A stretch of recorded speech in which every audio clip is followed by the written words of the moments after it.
हरे कृष्णा प्रभु जी, दंडवत प्रणाम। हरे कृष्णा। हरे कृष्ण प्रभु जी, दंडवत प्रणाम। तो हम लोग भगवत गीता हरे का कृष्ण प्रभु जी, दंडवत प्रणाम। धन्यवाद। हम लोग भगवत गीता का 8वां अध्याय चर्चा कर रहे थे। इसमें हमने चर्चा किया है इस श्लोक के ऊपर। कल हमने थोड़ा ज्यादा समय बिताया है। नाप्नो सॉरी मामपेत्य पुनर्जन्म दुखालयम शाश्वतम नाप्नुवन्ति महात्मानां संसिद्धिं परमां गता। तो भगवान बोल रहे हैं कि उनका जो अनन्य भक्ति करना चाहिए, तब जाके हम उनके धाम जाएंगे। और इधर क्यों दुखालय में शाश्वतम बनाया, उसका भी चर्चा किया है। तो लोग इधर ना ये अध्याय में बहुत सारा आब्रह्म भुवनार लोग पुनरावर्तन अर्जुन माम पित्त कौनते पुनर्जन्म, जब भगवान के पास जाएंगे उनको जन्म नहीं होता फिर से। और आगे का श्लोक में हमने देखा कि इसमें कैसे भगवान बता रहे हैं कि सहस्र युग पर्यंतम अहृत ब्रह्मणो विदु। तो इस श्लोक में अहर यद ब्रह्मणो विदु रात्रिम युग सहस्रांतम देहो रात्र विदो जन। तो ब्रह्मा जी का आयु के बताया है। फिर अव्यक्ताद अव्यक्त सर्व प्रभवंत हरागमे रात्रिम आग में प्रलीयन्ते। आगे का श्लोक अत्र प्रलीयन्ते तत्रैवा तत्रैवाव्यक्त संजके। तो और आगे का श्लोक भी हमने चर्चा किया है। ये भी भूतग्राम्य स एवायं भूत्वा भूत्वा प्रलीयते रात्रिमागर आगमे वशः पार्था प्रभत्य आगमे। तो हम लोग सारे जीव ऐसे ही भ्रमण करते करते हम लोग आते हैं और जाते रहते हैं। मैंने विष्णु का भी आपको अ, बारे में वो फोटो दिखाया मैं आपको। गर्भोदशाय विष्णु कारदक्षाय उनके शरीर में प्रवेश करते हैं, फिर से हमारा जन्म होता है भौतिक संसार। और भौतिक संसार में चक्र काटते रहते हैं। ब्रह्मा के रात में गर्भोदक्षाय विष्णु, ब्रह्मा के जीवन के काल के अंत में हम लोग महाविष्णु में प्रवेश करते हैं। तो फिर उसके बाद परस्तस्मात् भावन्यो विक्तो विक्त सनातन यस्य सर्वेषु भूतेषु नश्चिश्चन विनश्यति। लेकिन आपको शाश्वत रूप से एक जगह रहना है। उन्होंने बताया कि हम लोग उदाहरण दे रहे हैं कि अभी मैं इधर बैठा हूँ, कोई बोलेगा आप ना उधर जाओ, 10 मिनट के बाद दूसरे जगह बिठाए। फिर बोले नहीं ऊपर जाके रूम में बैठो, बाद में बोले हॉल में बैठो, कोई बोलेगा नहीं आप जाके इधर बैठो। तो हम लोग को हर समय अपना जगह बदलने के लिए बोलेंगे तो हमको बहुत तकलीफ हो जाता है। अरे कुछ एक जगह परमानेंट दे दो। तो वही बता रहे हैं कि आपको परमानेंट जगह चाहिए तो सिर्फ भगवत धाम है, इधर कोई परमानेंट जगह नहीं है। क्योंकि हमारे मन में बहुत डिस्टरबेंस हो जाता है। अरे एक तो कहीं हाँ, अच्छे से रहने दो ना। तो हम लोग को हर कुछ समय में किसी चीज के ऊपर हम लोग पूरी तरह से सेटल हो जाते हैं, फिर उस चीज जिसके ऊपर हम लोग सेटल हो गए वो चीज रहता ही नहीं है। तो ऐसा समस्या है इस दुनिया में। इसलिए आसक्त बनाए रखना हमारा गलती है। लोग बोलते हैं अरे कितना दुख लगा हमारे लोग चले गए। अरे आसक्ति किसने बनाया? मैंने बनाया। क्यों बनाया? भगवान ने ऑलरेडी बोला अशाश्वत में। फिर भी हम उसको प्रति आसक्त हो जाते हैं, चीजों के प्रति, लोगों के प्रति और परिस्थिति के प्रति सारा आसक्ति बनाते हैं। जब वो वस्तु चला जाता है रोते रहते हैं। तो गलती तो भगवान का है नहीं, भगवान ने पहले ही बता दिया। एक कोई भी चीज इसमें शाश्वत है ही नहीं। आपने कहा आपने हम आजू बाजू में कोई भी वस्तु ऐसे देखेंगे, कोई शाश्वत है ही नहीं इधर। जो हम लोग घर में बैठे हैं 200 साल, 100 200 साल के बाद ये नहीं रहेगा, क्योंकि इसका ये इसको निकाल के दूसरा घर बनाना पड़ेगा। जो टिकेगा नहीं उतना ज्यादा साल। अभी लोग बड़ा बड़ा अपार्टमेंट बना रहे हैं, लेकिन वो सोचते हैं मेरे पोते पर पोते तक रहेगा, नहीं बिल्डिंग ही नहीं रहेगा। तो बताने का क्या मतलब कि हमें परमानेंट जगह चाहिए ना, तो भगवान बोले परस्तस्मात् व्यक्तो व्यक्त सनातन। सनातन जगह एक है जिधर आप जा सकते हो। यस्य सर्वेषु भूष नश्चित्सु न विनश्यति। सारा चीज नष्ट होगा लेकिन वो तो कभी नाश नहीं होता है। तो आगे का श्लोक बोलते हैं अव्यक्तोक्षर इति उक्तस्तम आहुर परमां गतिम यम प्राप्य न निवर्तन्ते तद्धामं परमं मम। एक बार उधर जाएंगे तो वापस नहीं आएंगे। भगवान बोल रहे यम प्राप्य न निवर्तन्ते, आप उधर आएंगे तो वापस नहीं आएंगे। लोग लोग सोचते हैं कि हम लोग इधर लोगों का जो आयु बढ़ाते हैं, लोगों को उम्र बढ़ाते हैं ऑपरेशन करके, उनको ट्रीटमेंट करके। अरे हमारा ट्रीटमेंट हो गया, 10 साल का इसका जिंदगी और आयु बढ़ गया इसका। अरे इसका आयु बढ़ने पर भी क्या फायदा, क्योंकि वो बैठ के टीवी देखने वाला है। कोई उसका सही इस्तेमाल थोड़ी ना करेगा उतना आयु को। कुछ फायदा नहीं है ऐसा जीवन जीने से। इसलिए बोलते हैं कि तरवः किम न जीवन्ति भ्रष्टा किम न सुसन्ति उतः न खादन्ति न मेहन्ति किम गावो प्रसवे। सुखदेव गोस्वामी बोलते हैं अरे कि अ, पेड़ भी जी रहे हैं, हजारों साल जीते हैं कुछ पेड़, 6,000 साल जीते हैं कुछ पेड़। मतलब जब कृष्ण भगवत गीता बता रहे थे उस समय वो पेड़ था। 2,500 साल पहले बौद्ध भगवान आए थे तब भी वो पेड़ था। 1,000 साल पहले रामानुजाचार्य शंकर मध्वाचार्य आए थे तब भी वो पेड़ था। 500 साल पहले चैतन्य महाप्रभु तब भी पेड़ था। प्रभुपाद जी अमेरिका गए और प्रचार कर रहे, ये रेडवुड ट्रीज करके अमेरिका में ही रहते हैं, उस समय पेड़ था। लेकिन ऐसा जीवन का क्या फायदा। और न कादंती न में अभी जो क्या बोलते हैं, लोहार है, उसके पास भी एक हवा मारने वाला एक पंप, एक पंप मशीन जैसा रहता है। वो भी सांस लेता है एक तरह से। और सारा जीव खा रहे हैं, सो रहे हैं। तो सिर्फ जीने से फायदा नहीं होता है, उसका सही इस्तेमाल करने से फायदा होता है। हालांकि शंकराचार्य बोलते हैं सिर्फ 36 ईयर्स, 34 36 ईयर्स तक ही जिए थे। और 36 साल तक बस। कोई बोलते 40 साल। और चैतन्य महाप्रभु तो उनका भी 48 ईयर्स तक बस। तो आयु कम है लेकिन काम बहुत बड़ा किया है। लोग ऐसे जीते हैं, सोचते हैं हम लोग जी रहे हैं, लेकिन क्या फायदा ऐसा जीवन का जिसमें भक्ति नहीं है।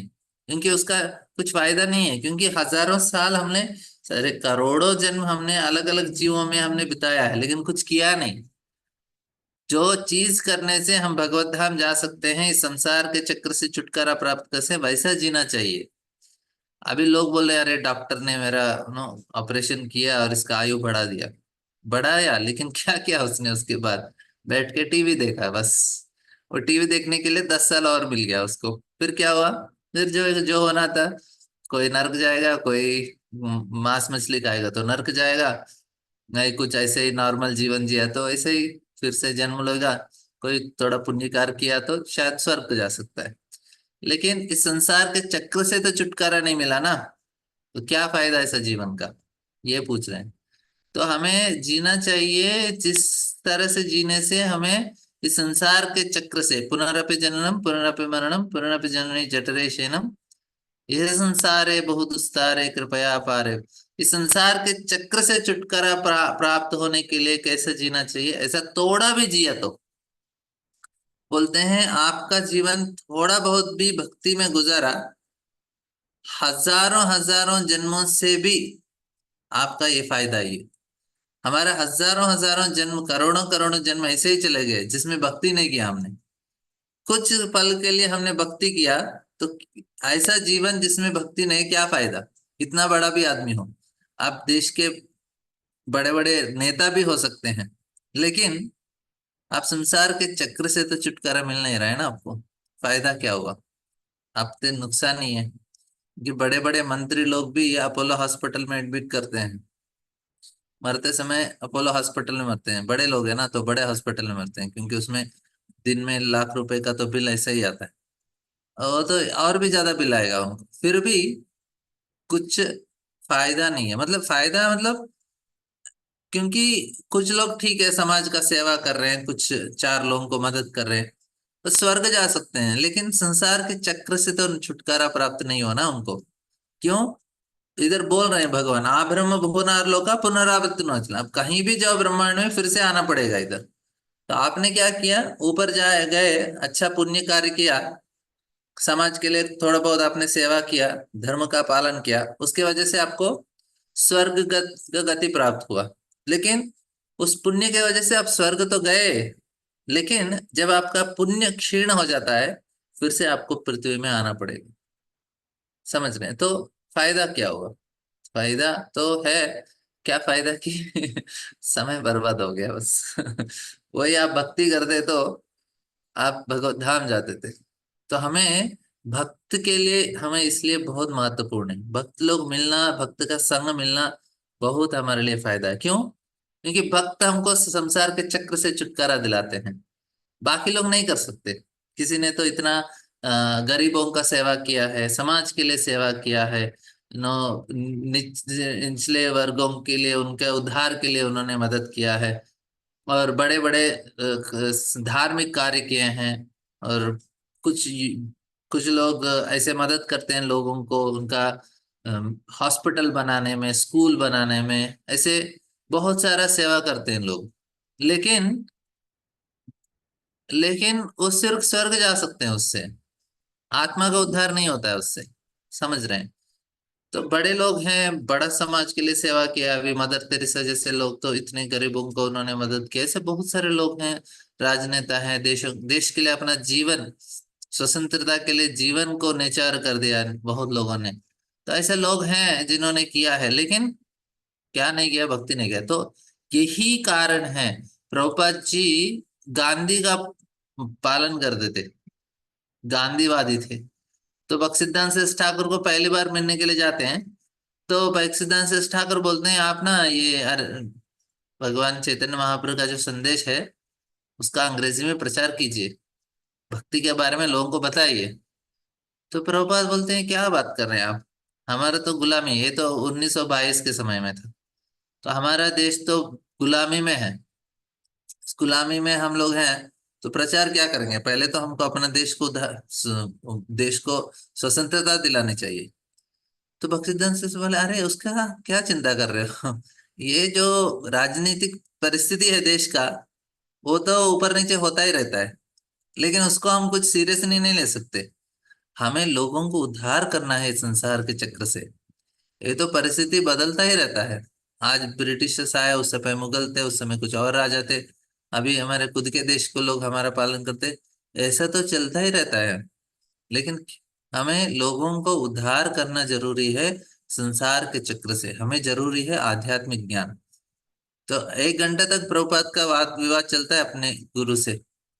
तो प्रभुपाद बोलते हैं मैं हार गया था, लेकिन मैं बहुत खुश था कि मैं हार गया। प्रभुपाद जी बोलते हैं मेरा गुरु ने मुझे हरा दिया, भक्तिसिद्धांत सरस्वती ठाकुर, लेकिन मैं खुश था हारने से। क्यों? क्योंकि सही चीज के लिए हार। तो प्रभुपाद भी सोच रहे थे समाज का उद्धार होना चाहिए, देश को स्वतंत्रता होनी चाहिए। भक्तिसिद्धांत सरस्वती ऐसा कुछ नहीं होता है। ये तो अपने आप होता रहे, तीनों गुणों का प्रभाव से कौन ऊपर आएगा कौन नीचे आएगा वो तो चलता ही रहता है संसार के चक्र में। हिरण्यकशिपु के समय में तो पूरा ब्रह्मांड ही हिरण्यकशिपु का पूजा करता था, पूरे मंदिरों से विग्रह कुछ भी नहीं था, सारा हिरण्यकशिपु का ही सेवा, ऊपर नीचे तीनों लोकों में सारे देवता बस हिरण्यकशिपु का नाम जप कर रहे थे। मतलब समझिए कि कितना कितना भयंकर हो सकता था उस समय। लेकिन क्या हो गया? बदल गया। बौद्ध भगवान आए थे, सारा भारत देश बौद्ध मत का पालन करता था, लेकिन क्या हुआ? अभी बदल गया।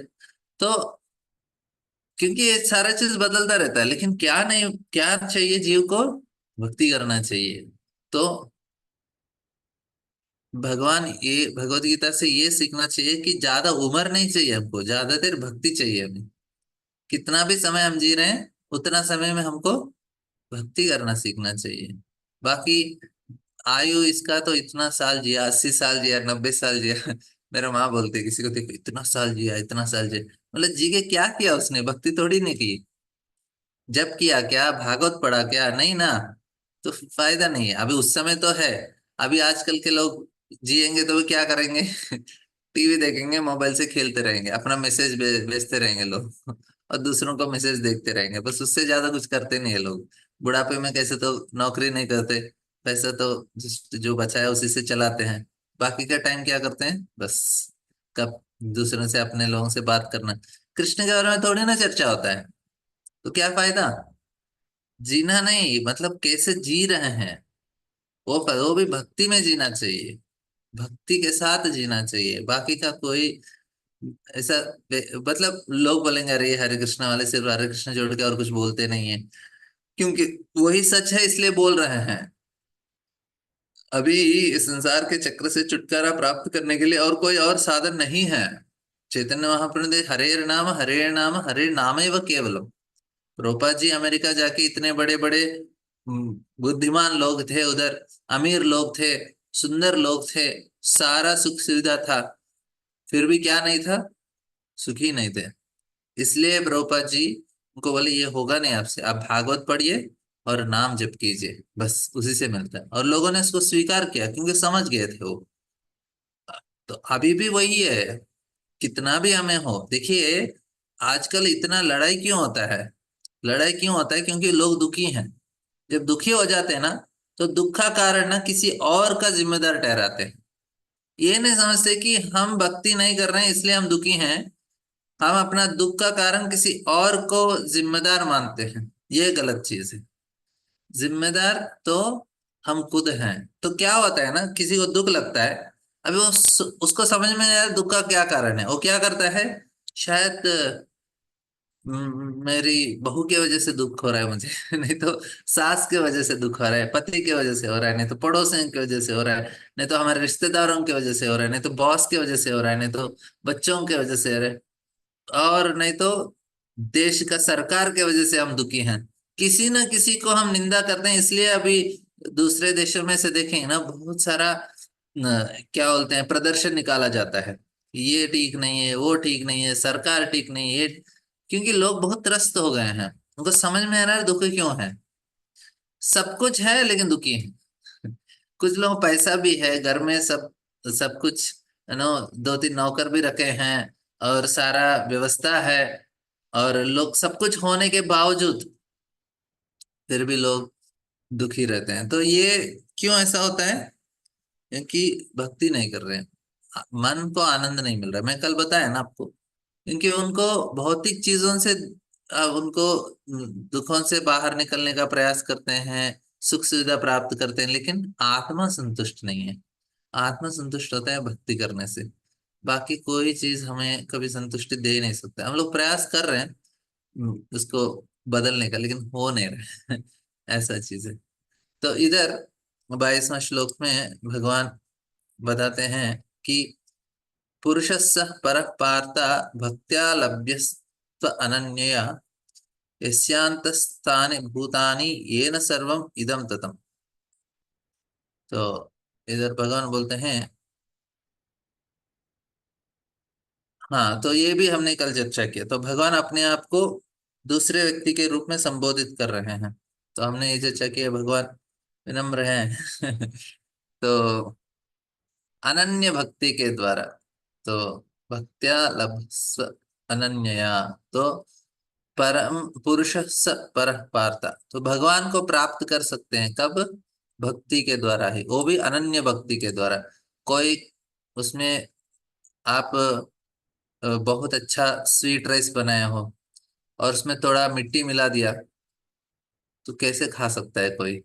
जैसे रेती को उसमें मिला दिया तो खा नहीं पाएगा। तो उसी प्रकार हम लोग भगवान का शुद्ध भक्ति करना चाहिए, उसमें कुछ मिलावट नहीं होना चाहिए। तो हम लोग स्वीट राइस खाते समय मिट्टी उसमें ये रेती आ रहा है तो कौन कैसे खा पाएगा तो भक्ति भी शुद्ध होना चाहिए। इसलिए भगवान बोल रहे हैं ये होना चाहिए, अनन्य भक्ति है बस, और कोई मिश्रण नहीं होना चाहिए उसमें। थोड़ा नवरात्रि के टाइम पे कोई और भगवान आ गए अल्टर में, और फिर इस पूजा में कोई और आ गए देखिए घर को अभी हमारा परंपरा परंपरा से आ रहा है। कोई घर का जो नो बड़े बुजुर्ग लोग बोलते हैं कि ऐसा पूजा करना चाहिए, हमें करना चाहिए उसको, लेकिन कुछ उसके ऊपर श्रद्धा नहीं रखनी चाहिए। हमारा श्रद्धा तो कृष्ण में होना चाहिए। अब बोलेंगे हमारा कुल देवता है, नहीं जाने से समाज के लोग हमें निंदा करेंगे, परिवार वाले हमें बहुत कुछ ना कुछ बोलेंगे। तो इसलिए उन चीजों से, इस चक्कर से नहीं बचने के लिए, मतलब परिवार वालों को थोड़ा शांत करने के लिए कुछ चीज करना पड़ता है। कभी कभी लक्ष्मी पूजा करना पड़ता है दिवाली के समय में, और संक्रांति के समय कुछ पूजा, गणपति का पूजा, ऐसा कुछ चीज करना पड़ता है घर वालों के लिए। हमारा श्रद्धा नहीं होना चाहिए, कुछ मांगना नहीं चाहिए उनसे, वो गलत चीज हो जाएगा फिर। तो हाँ राजेश। हरे कृष्ण प्रभु जी। हाँ आवाज आ रहा है? हाँ प्रभु, आ रही है। प्रभु अभी जो हम बात कर रहे थे इसमें कि हमारा एक ही भक्ति होना चाहिए, जो आप एग्जाम्पल भी दे रहे थे कि अगर लो आपका कुल देवी है या फिर आपका कोई इष्ट देव मानते हो आप किसी को या कुछ भी, तो अगर मतलब जब आप किसी और अन्य प्रभु का मतलब ये पूजा करते हो, तो ये स्वाभाविक है कि आपका उसमें मतलब मन से ही करोगे, करेक्ट? तो ऐसे पॉसिबल है कि आप मतलब एक से ज्यादा भगवान को आप भक्ति कर रहे हो और उनमें आप पूरा विश्वास कर रहे हो, तो इसमें कुछ गलत है क्या?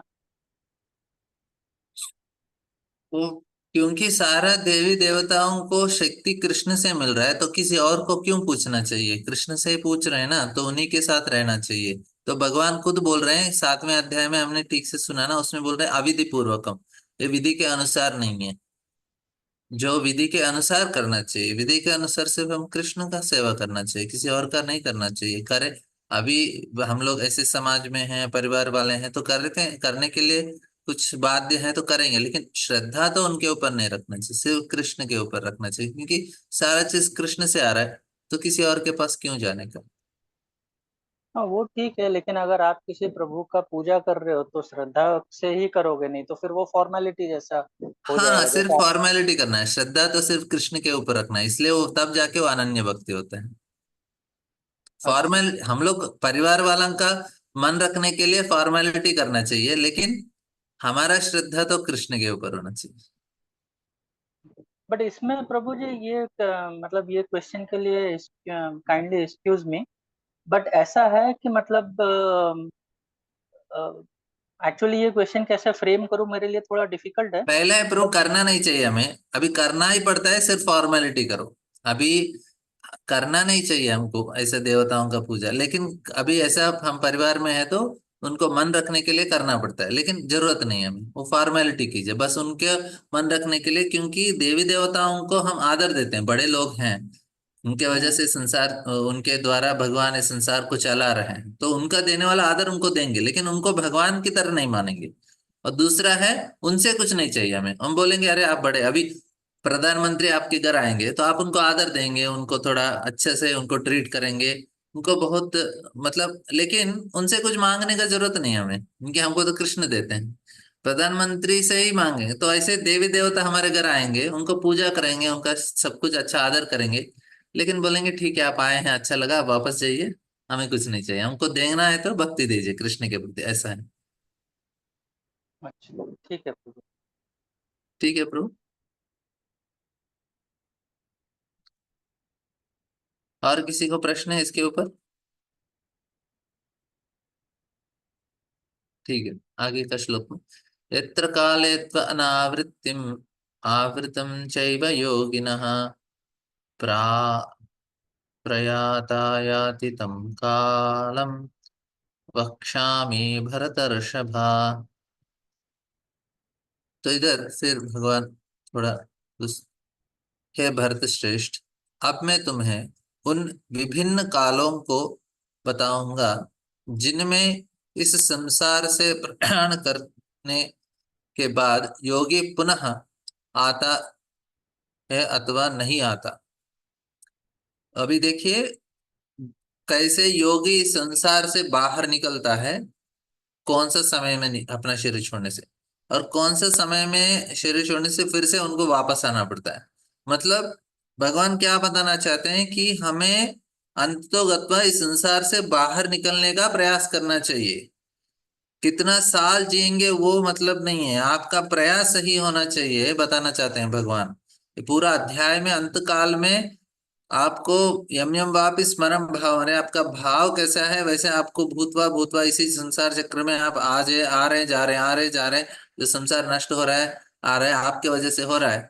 तो हमें ये इस विषय के ऊपर ध्यान रखना चाहिए कि हमें करना क्या चाहिए, संसार चक्र से छुटकारा प्राप्त करने का प्रयास करना चाहिए, बस उसी के लिए हम लोग इस प्रकार से हम लोग जीने का प्रयास करते हैं। और इधर भी भगवान, सॉरी, इधर भगवान यही चीज बता रहे हैं कि कैसे आप वापस नहीं आओगे, लेकिन ये किसके लिए? योगी के लिए। लेकिन हम इतना चिंता नहीं करने का।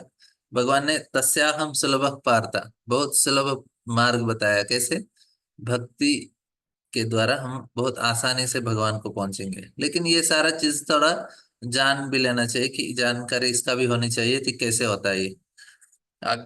अग्निर्ज्योति अहम शुक्ल सन्मासा उत्तरायणम तत्र प्रयाता गच्छन्ति ब्रह्मा ब्रह्मा विदो जना।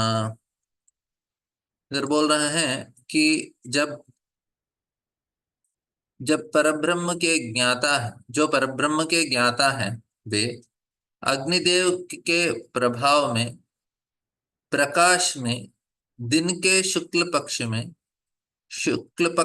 में, या जब सूर्य उत्तरायण में रहता है, उन 6 मासों में इस संसार से शरीर त्याग करने पर उस परब्रह्म को प्राप्त करते हैं। तो उनके लिए क्या बताया भगवान ने? उनको उत्तरायण मतलब संक्रांति के बाद। इसलिए हम देखेंगे भीष्मदेव भी जब कुरुक्षेत्र का युद्ध में, वो दिसंबर के समय में युद्ध में, दिसंबर में युद्ध शुरू होता है, लेकिन उन वे शरीर नहीं छोड़ते। 18 दिन में हो जाता है पूरा कुरुक्षेत्र, लेकिन अपना शरीर नहीं छोड़ते, क्योंकि उस समय दक्षिणायन चल रहा है। तो उत्तरायण में अपना शरीर छोड़ते हैं, मतलब संक्रांति के बाद। तो शुक्ल पक्ष में जब सूर्य उत्तरायण में रहता है, तो उत्तरायण के समय में, उस समय जब, और वो भी सुबह का समय में अपना शरीर छोड़ने से, क्योंकि उनका जो शरीर है, ऐसा नहीं कि जो भी आजकल उत्तरायण में मर रहे सारे लोग पर ब्रह्म को जाएंगे, ऐसा नहीं है। वो लोग क्या करते हैं, अपना शरीर ब्रह्मरंध्र, इधर जो हम शिका लगाते हैं, ये इधर फट जाता है उनका, तो इधर से अपना आत्मा जाता है और पर ब्रह्म को पहुंचता है। मतलब कोई वैकुंठ जाते हैं, कोई ब्रह्म में लीन होते हैं। तो इस ऐसा वो लोग प्रयास करते हैं जानने के लिए। तो उनके शिष्य हथौड़ा लेके थोड़ा इधर नारियल फोड़ देते हैं इधर, तो ये ब्रह्मरंध्र इधर थोड़ उधर उनका जो मुंडी है फट जाता है, और फिर इधर से आत्मा निकल जाता है। तो ऐसा कुछ करते हैं।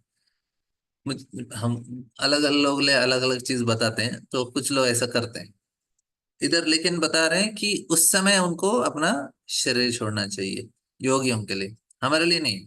हम तो कभी भी टाइम पे, हम शरीर छोड़ने से क्या करना चाहिए? अंत काले च मामेव स्मरण मुक्त्वा कलेवरम यः प्रयाति समद्भाव याति नास्ति अत्र संशयः। डेफिनेटली हम लोग पहुंचते हैं। हाँ जी माता जी।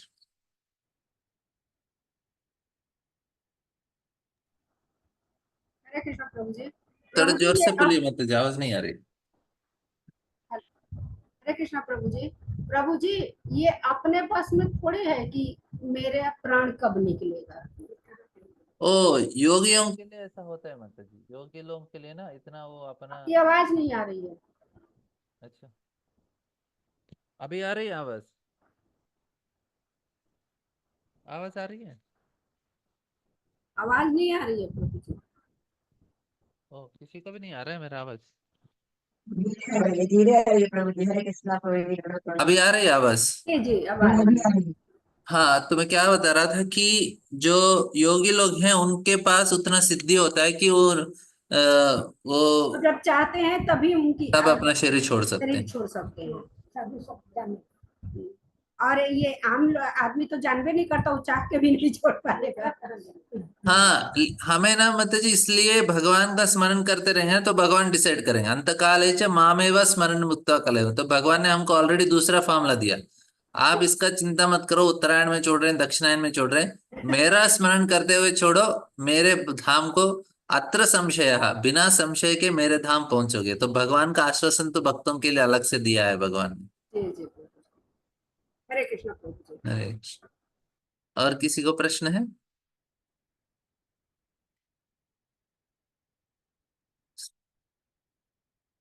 तो आगे का श्लोक भी पढ़ लेंगे। धूमो रात्रिस्तथा कृष्ण सन्मासा दक्षिणायनम् तत्र चांद्रमासं ज्योतिर्योगी प्राप्य निवर्तते। इस श्लोक में बोलते हैं जो योगी धुआं रात्रि कृष्ण पक्ष में या सूर्य के दक्षिणायन रहने के 6 मासों महीने में दिवंगत होता है वह चंद्रलोक को जाता है, किंतु वहां से पुनः पृथ्वी पर चला आता है। मतलब चंद्रलोक में जाके थोड़ा बहुत स्वर्ग स्वर्ग सुख को प्राप्त करते हैं, स्वर्ग इस सुख को भोगते हैं, फिर उनको वापस आना पड़ता है। लेकिन जो योगी दक्षिण उत्तरायण में अपना शरीर छोड़ते हैं तो उनको तो भगवत धाम जाते हैं, लेकिन ये लोग थोड़ा स्वर्ग में जाके एंजॉय करके आते हैं, जो चीज जरूरत नहीं है ऐसे तो। मतलब हमको नहीं मिला इसलिए हम वो लोग बोले यार आपको नहीं मिला इसलिए वो अच्छा नहीं बोले। नहीं नहीं, ये शास्त्र बोल रहा है, हमको पता नहीं है कैसे है चंद्रलोक में। सुना है कि बहुत अच्छा है, लेकिन फिर भी भौतिकी है ना, तो हम लोग फंस जाते हैं उधर जाने से, ऐसा समस्या है। देवता लोग खुद 5वें स्कंद भागवत में सुनेंगे और बाकी जगह भी है भागवतम में, देवता खुद बोल रहे हैं कि हमको पृथ्वी में जन्म चाहिए, पृथ्वी में जन्म चाहिए। क्यों चाहिए उनको इधर जन्म? इधर के लोग तो स्वर्ग स्वर्ग स्वर्ग बोल रहे हैं क्योंकि उनको पता है उधर ना भगवान का स्मरण नहीं होता, इतना ऐशो आराम है। ये भगवान का चिंतन करना, अभी दुक्कालयम अशाश्वतम जब सुनते हैं तो अभी आप बहुत अमीर लोग अपना बच्चों का शादी कर रहे हैं, इतना धूमधाम से कर रहे हैं, आप जाके उनको बोलिए दुक्खालय में शाश्वतम, अब कितना उनको ये चीज समझ में आएगा बताइए वो बोलेंगे अरे क्या दुक्खालय में शाश्वतम, मेरा तो सारा मस्त चल रहा है इधर तो उनको ये चीज समझना मुश्किल हो जाता है। और इस दुनिया में ही लोग नहीं समझ पा रहे हैं, स्वर्ग में क्या समझेंगे? तो ये संभव नहीं है। तो इधर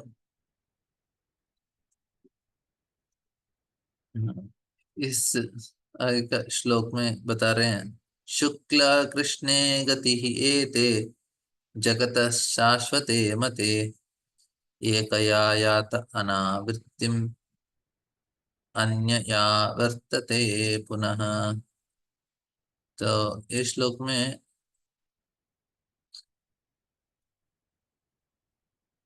वैदिक मतानुसार इस संसार से प्रयाण करने के 2 मार्ग हैं, एक प्रकाश का तथा दूसरा अंधकार का।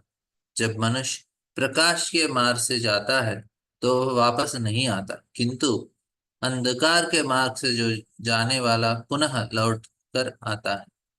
तो ये अभी जो नॉर्मली जो शरीर छोड़ते हैं ना, अंधकार में ही छोड़ रहे हैं, कुछ साधना नहीं, कुछ कुछ नहीं। उनको वो खुश हो जाते हैं कि हमारा आयु बढ़ गया है, ऑपरेशन किया डॉक्टर ने और 6 साल जी सकता हूँ ऑपरेशन की वजह से। अरे 6 साल, अभी तो भगवान ने वार्निंग दे दिया आपको और एक मौका दिया है 6 साल जीने के लिए, और 6 साल में ज्यादा से ज्यादा भक्ति कीजिए। एक मैं एक हमारे मित्र थे, उनके पिताजी बहुत बहुत बीमार हो गया, एक्चुअली उनको कैंसर हो गया था। तो मैं उनको मिलने के लिए गया, फिर वो बहुत अच्छे थे पिछले साल तक। तो फिर उनको कैंसर हो गया, तो मैंने बोला, तो उनके साथ बैठ के उनको माला दिया, जप करने के लिए बोला, तो जप किया उन्होंने। फिर मैंने बोला प्रभु जी आपका ठीक हो जाएगा ना, कृष्ण के लिए थोड़ा जमीन दे दीजिए मंदिर बनाने के लिए उनके पास बहुत बहुत पैसा है लेकिन देना नहीं चाहते। मैं बोला देखो अभी भगवान ने आपको मौका दे रहे हैं, आप ठीक हो गए तो भगवान के लिए अभी तो सेवा कीजिए, क्योंकि उनके बेटों को तो चाहिए नहीं, उनके बेटे अपना खुद का इतना सारा कमा के रखे हैं, उनके पोते वो अपना खुद का कमाएंगे, तो ये पैसा क्या होगा? तो ऐसे ही रहेगा, तो थोड़ा आप कृष्ण को दे दीजिए थोड़ा जमीन, उनके लिए फायदा है। लेकिन मन नहीं मानता लोगों का, बोलेंगे नहीं नहीं हम नहीं दे सकते। तो ऑफकोर्स उनको बोला आप नशा छोड़ दीजिए और मांस मछली मत खाइए, जब कीजिए, और थोड़ा गंगा जल भी दिया हर रोज अपने ऊपर छिड़के, क्योंकि गंगा जल आप अपने ऊपर डालेंगे तो पापन से जो छुटकारा मिलेगा। फिर से आप नॉनवेज खाएंगे तो फिर पाप बढ़ रहा है, तो फिर पाप मत कीजिए। दूसरा है आप नियमित रूप से नाम जप कीजिए, वो भी आपको अंदर से शुद्ध करता है। गंगा जल बाहर से, अंदर से मतलब चेतना में और आत्मा में सब कुछ शुद्ध होने वाला है। तो कहना कि क्या है कि लोग को मौका मिल रहा है, अभी इनको भी थोड़ा मौका दे देंगे भगवान। लेकिन वो मौका का क्या करेंगे वो लोग? मंदिर बनाएंगे क्या कृष्ण का? एक्चुअली मंदिर जमीन नहीं है, कृष्ण के लिए मंदिर भी बना सकते हैं वो, इतने इतना पैसा है।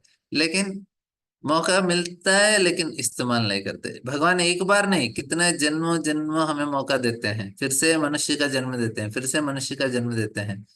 फिर भी हम लोग बोलेंगे नहीं नहीं, कृष्ण का हम अपने लिए और एक दो तीन घर और बनाएंगे, लेकिन कृष्ण के लिए मंदिर नहीं बनाएंगे।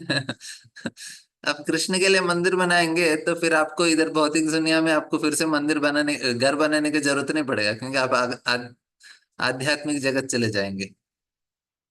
तो इसलिए इधर सिर्फ अंधकार में छोड़ना मतलब अज्ञान से शरीर छोड़ रहे हैं, जो प्रकाश में छोड़ रहे हैं मतलब ज्ञान के द्वारा अपना शरीर छोड़ रहे हैं। तो हमें पैसा मिला, तो जो इस्लाम धर्म के लोग को उनको बताया जाता है आपको पहले पैसा मिला तो घर बनाने से पहले पहले मस्जिद बनाना चाहिए बोलते हैं। और कुछ लोग करते भी ऐसा, पहले आप मस्जिद बनाते हैं फिर अपना खुद का घर बनाते हैं। क्यों ऐसा?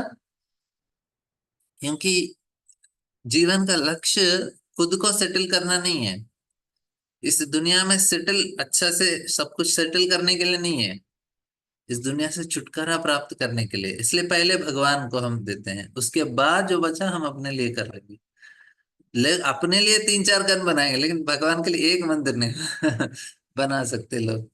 तो बोलेंगे नहीं नहीं हमारे बच्चों के लिए चाहिए, फिर पोतों के लिए चाहिए। अरे खुद सभी लोग अपना अपना बना लेते हैं, क्यों इतना अननेसरली आप समय बर्बाद कर रहे हो? आपको जो मौका मिला, भगवान इतना पैसा दिया, भगवान के लिए बनाइए, कुछ सेवा कीजिए।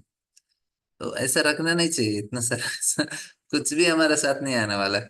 और ऐसा नहीं कि अभी हम सोचेंगे ठीक है मैं इकट्ठा करूंगा, मेरे बेटे तो खाएंगे, मेरा बेटा बहू, बेटा बेटी बहू सारे लोग, वो लोग एंजॉय करेंगे। लेकिन उनके कर्म के हिसाब से वो एंजॉय करेंगे, आपका पैसा एंजॉय करेंगे गारंटी नहीं होता है वो। जिसका जितना कर्म है उतना ही मिलने वाला है। उस घर में लोग बहुत अमीर रहते हैं लेकिन उसके बच्चे इतने बदमाश रहते हैं, इतने बिगड़ जाते हैं बुरे आदतों से, वो कुछ एंजॉय ही नहीं करता। कुछ ऐसे वो मतलब उदाहरण देना नहीं चाहता आप सभी लोग को, बहुत दिख भी रहा है आजकल, तो बहुत ज्यादा ऐसा परिस्थिति हो गया समाज का। तो एंजॉय करना वो कर्म के ऊपर आधारित है, अच्छे पुण्य कर्म करो तब जाके एंजॉय करोगे। तो इधर प्रकाश का तथा दूसरा अंधकार का, जब मनुष्य प्रकाश के मार्ग से जाता है तो वो वापस नहीं आता। तो इधर दो प्रकार का प्रकाश, मतलब उत्तरायण में भी, लेकिन प्रकाश मतलब ज्ञान से भी। किंतु अंधकार के मार्ग से जो जाने वाला पुनः लौट कर आता, तो ये ज्ञान में हम लोग सारे लोग छोड़ रहे हैं, इसलिए बार बार बार बार आना पड़ रहा है। आगे बोलते हैं नैते स्मृति पार्थ ज्ञान योगी मुह्यति कश्चन तस्मात् सर्वेषु कालेषु योग युक्तो भव अर्जुन। भगवान बता रहे हैं हे अर्जुन, यद्यपि भक्तगण इस दोनों मार्गों को जानते हैं किंतु वे मोहग्रस्त नहीं होते, अतः तुम भक्ति में सदैव स्थिर रहो। ये दोनों मार्ग हम कुछ लेना देना नहीं, हमको क्या चाहिए? भगवान का भक्ति करना चाहिए बस। तो इतना मुश्किल मार्ग हमको अपनाना नहीं चाहिए, हम कुछ कर नहीं सकते उससे। हम लोग भक्ति करेंगे, आराम से भगवान निश्चित करेंगे। वेदेषु यज्ञेषु तपस्सु चैव दानेषु यत् पुण्यफलं प्रदिष्टम् अत्यैति तत्सर्वमिदं विदित्वा योगी प्राणं स्थानुपेति चाद्यम्। भगवान क्या बोल रहे हैं? जो व्यक्ति भक्ति मार्ग स्वीकार करता है वह वेदाध्ययन, त, तपस्या, दान, दार्शनिक तथा सकाम कर्म करने से प्राप्त होने वाले फल से वंचित नहीं होता। तो भक्ति करने से क्या क्या मिलता है हमको? वो वेदाध्ययन से जो मिलने वाला है भक्ति से मिल जाता है, तपस्या से जो मिलने वाला है, हिमालय जाके घोर तपस्या कर रहे हैं, उसका भी हमको फल मिल जाएगा। दान करने से जो मिलता है, भक्ति करने से मिल जाता है। दार्शनिक तथा सकाम कर्म करने से जो मिलता है, सारा फल भक्ति करने से ही मिल जाता है। बस एक मार्ग है, सारा चीज कुछ भी करने का जन, वे इन फलों से कभी वंचित नहीं होते। वह मात्र भक्ति संपन्न करके इस समस्त फलों की प्राप्ति करता है, और अतः मैं परम नित्य धाम को मेरे परम नित्य धाम को अंत में परम नित्य धाम को होता है। तो भगवान के नित्य धाम को प्राप्त कर लेंगे, बस कुछ करने का जरूरत नहीं। अच्छा है ना, भगवान शॉर्टकट दे देते हैं भक्तों के लिए। तो हमने इस अध्याय को अच्छा से समाप्त कर लिया है। किसी को कुछ प्रश्न है? एस राजेश प्रभु।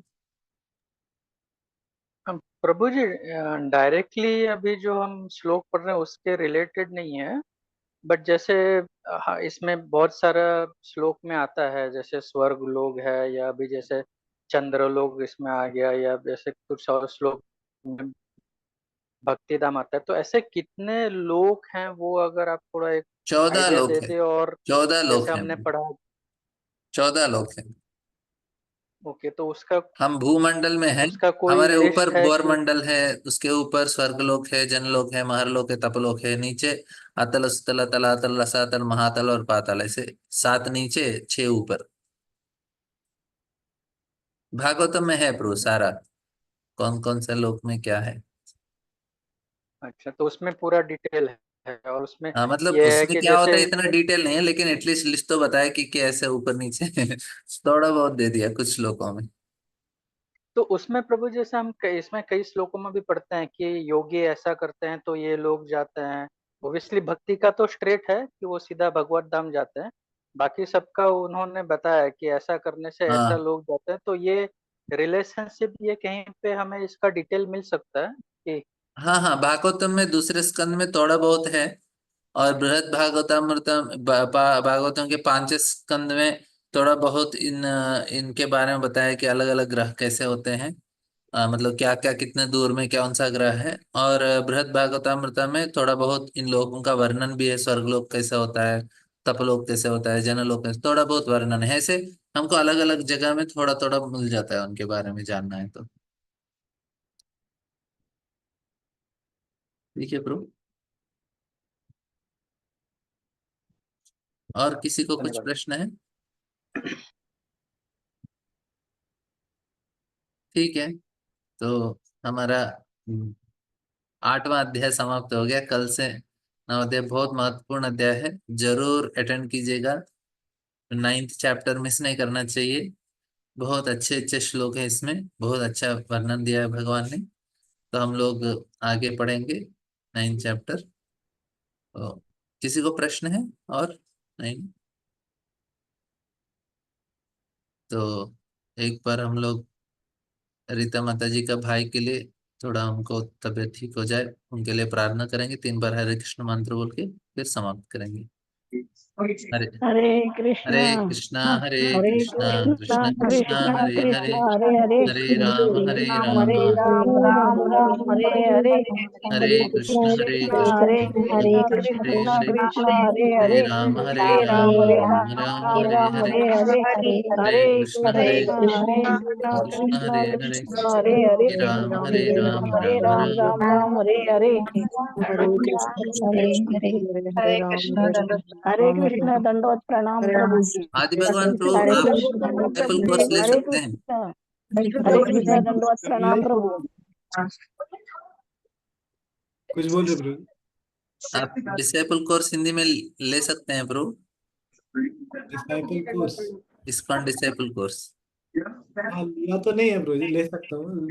आप लेंगे तो अच्छा है ब्रो जी, आप अच्छा नहीं बता रहे हैं, अच्छा तो हम लगेगा। लोग अगले हफ्ते में ना 2 दिन हम लोग डिसेबल कोर्स का आयोजन करते हैं। जिसने अटेंड नहीं किया तो हम लोग आदि भगवान प्रभु से मैं रिक्वेस्ट करूंगा वो थोड़ा आपके लिए लेंगे, उसके लिए अलग समय रखेंगे हम लोग, दोपहर में रखेंगे 3 से 4 ऐसा। तो ऐसा 2-3 दिन हम लोग उसको लेंगे, सभी लोग उसको अटेंड करना चाहिए। मैं आपको पोस्ट कर देता हूँ अगले हफ्ते में, ठीक है। हरे कृष्ण। हरे कृष्ण। हरे कृष्ण प्रभु जी। हरे हरे